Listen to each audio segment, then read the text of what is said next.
y'all, it is Hope at Crafty Hope, and we're gonna transform this pretty ugly page in my little junk journal.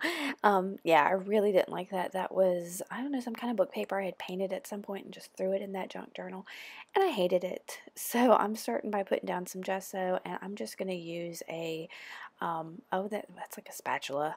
That's yeah, that I'm just going to scrape over there.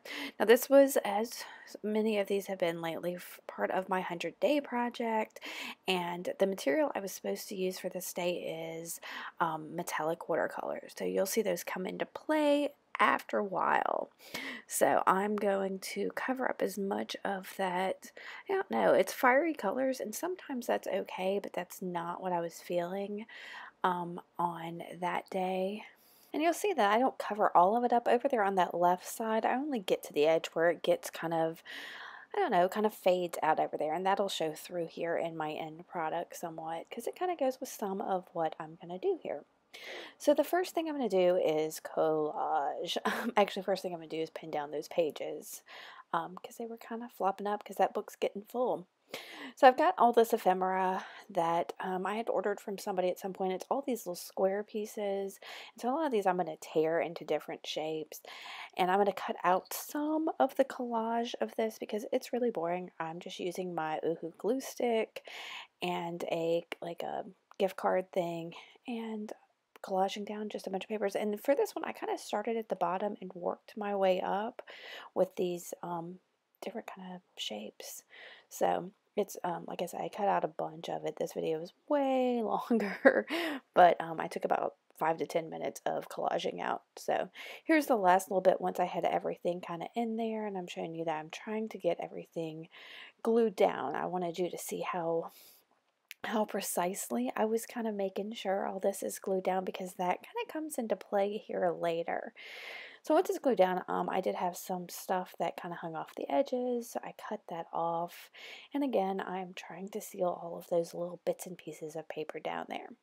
So I'm going to go and, yeah, I'm going to go here in a second and grab a couple of sprays, and that's going to be a, what's it called?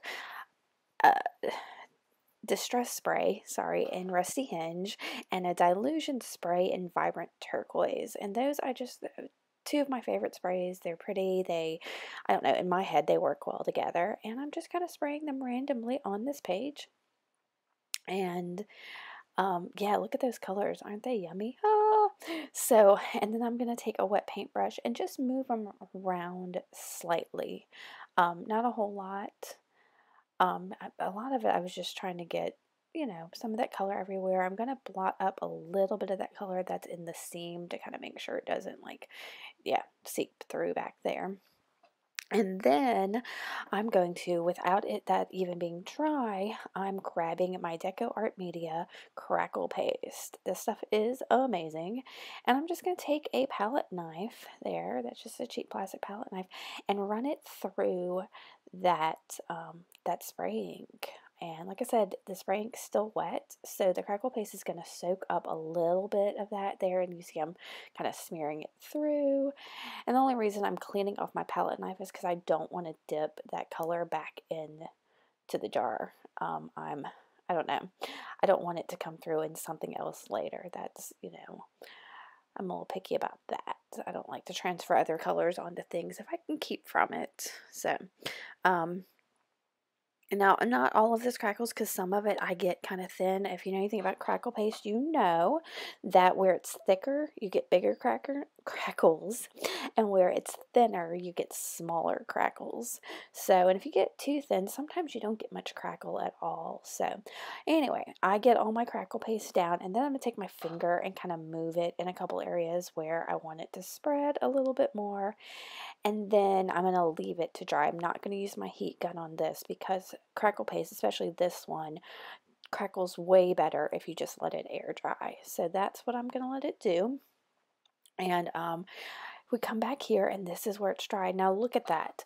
Y'all saw how meticulous I was in gluing down all of those little pieces of paper. Well, as that crackled, I guess it constricted somehow and it pulled up some of that collage under there, and I love it.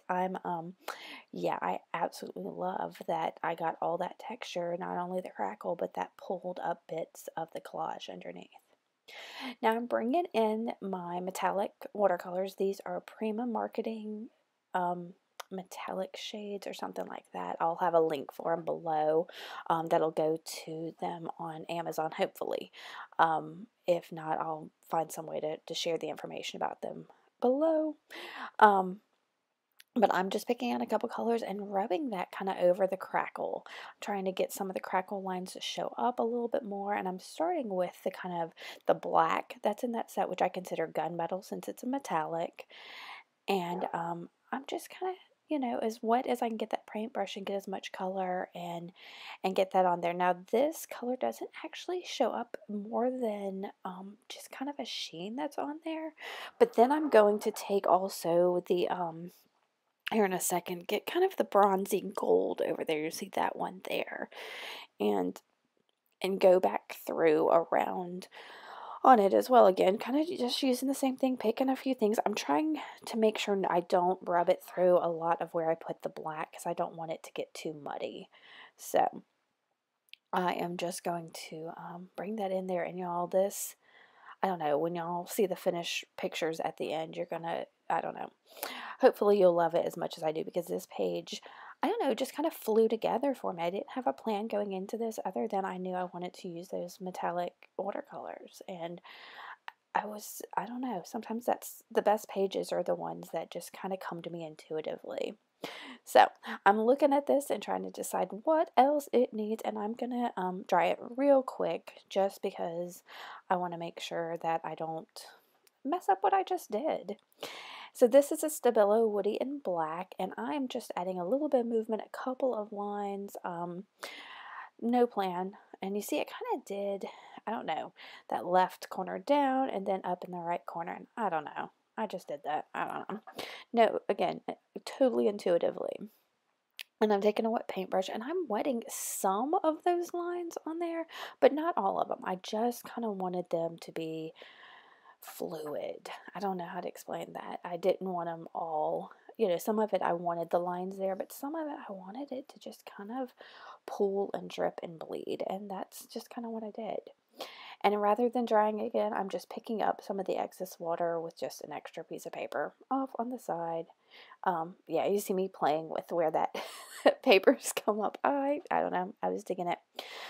So then I needed some kind of, I don't know, it had plenty of texture, but I wanted more texture, and I have all these little scraps that are sitting on the side of my desk. So I'm taking, I don't know, there's a piece of cheesecloth from the my previous video, and I think there's a piece of a book spine, and some other kind of rust-dyed paper, and a piece of some kind of fabric, and I don't know, just a little stack of stuff, and I'm gonna staple it together. Now that it's, y'all, is some kind of Bobo stapler I got at the dollar store. I don't recommend it, but I never use staples in my stuff the way some other mixed media artists do, and so I got this one just to kind of see if I was drawn to it and if I needed to get me like a nice one. So we'll see.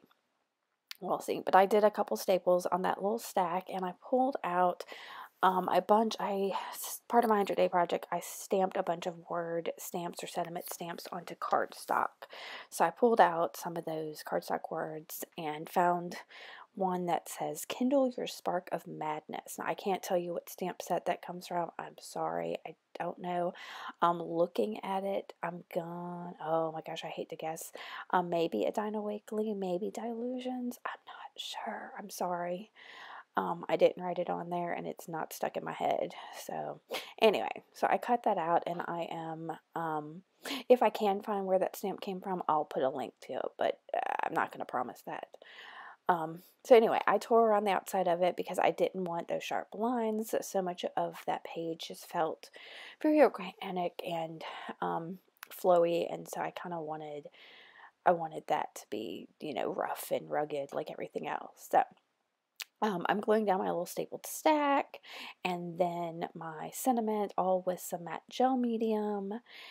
And once I get it down, I didn't like how that sentiment, I didn't like the color of it anymore. I mean, it kind of matches the paper that's kind of in the background, but it just wasn't standing out to me the way I wanted it to. So I'm going to take my rusty hinge and spray it onto an acrylic block. This is like an acrylic stamping block, just to get that color there, and then take my wet paintbrush and kind of go around that, paying a lot of special attention to the edges of that because it's soaked in darker right there at the edges, and I love that. But then I kind of just work toward the middle as well.